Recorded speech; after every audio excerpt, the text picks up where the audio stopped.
Agora falando de Jesus mesmo. O Jesus da Bíblia. Isso. O Jesus histórico. Ele existiu? É difícil você falar que sim. É difícil por quê? Quando você fala de Jesus histórico, você depende de fontes históricas, de alguém que pudesse respaldar a existência dele. Vamos dentro da Bíblia primeiro. Vamos colocar que o Jesus da Bíblia seja o Jesus histórico, que historicamente ele existiu. Vamos colocar também que os personagens dentro da Bíblia também existiram. Todos eles, sem exceção. Nós temos um problema. Vamos lá?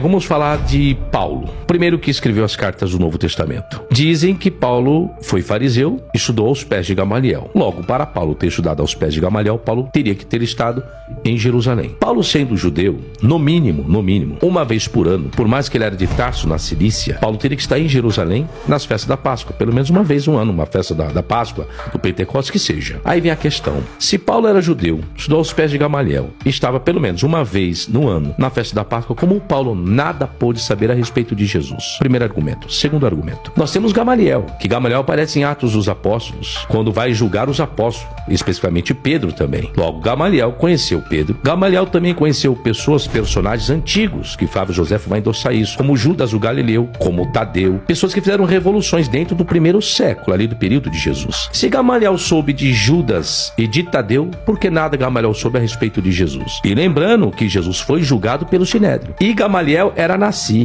presidente do Sinédrio em Jerusalém no período de Jesus. Por que nada Gamaliel soube a respeito de Jesus e nem Paulo? Veja bem. Diz isso na Bíblia ou só não comentam sobre isso? Não, está escrito isso na Bíblia. Está escrito isso na Bíblia. Ele era presidente do Sinédrio. É ele quem não deixou matar os apóstolos. Logo, então, Jesus foi julgado pelo Sinédrio, Gamaliel teria que ter estado lá. E Gamaliel vai falar de personagens que existiram de fato e verdade, mas ele não cita nada a respeito da existência de Jesus. Olha que eu estou usando personagens bíblicos, viu? Porque quando eu chego fora nos historiadores, como Plínio Velho, Plínio Jovem, Flávio Josefo, judeus... E o que eles diziam? Nada, porque... Então, esse é o problema. Aí eu estou tratando agora historicamente, nenhum deles. Você vai ter um resquício de Flávio Josefo em Antiguidades, capítulo 18, se não me falha a memória, mas é uma oração deturpada nas obras de Flávio Josefo. Por quê? Porque Flávio Josefo, antes do capítulo 18, ele vem trabalhando com vários Yeshua, ou vários Jesus. Vou aportuguesar para simplificar a didática e o raciocínio. Flávio Josefo vem trabalhando com vários personagens chamados Jesus, só que esse Jesus que Flávio Josefo vem trabalhando, ou são sacerdotes, ou são de uma linhagem sacerdotal. Ele vem trabalhando com isso. Aí abre-se uma visão parentética que vai falar do Yeshua ou Cristo, do Jesus o Messias. Quebrou totalmente. Entra-se uma visão parentética e depois ele volta a tratar com Jesus sacerdote e de uma descendência sacerdotal. Então você vê que essa visão parentética se trata de uma interpolação, porque quebrou o segmento. Isso nós falamos crítica da forma. Quebrou o estilo de linguagem da pessoa. Então a crítica da forma prova isso, que é uma disciplina da exegese. Crítica textual, crítica literária, crítica da forma e crítica da fonte. Fazendo isso,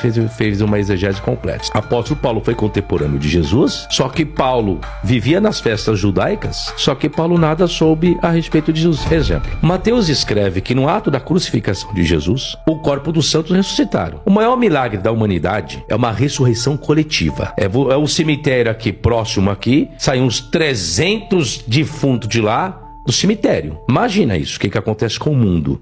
Aí vários corpos dos santos foram ressuscitados no ato da crucificação de Jesus. Por que ninguém viu isso? Por que ninguém retratou isso? Por que Paulo não soube a respeito disso? Porque não existiu, porque é conto lendário. Paulo lá estava, Paulo vai falar da morte e da ressurreição de Jesus segundo as Escrituras. Tá errado. Paulo não poderia falar segundo as Escrituras, porque ele era testemunho ocular, ele estava lá. Como que ele não viu nada disso? Como que Gamaliel também não soube nada disso? E como nenhum historiador soube a respeito disso? Terremoto da ressurreição de Jesus?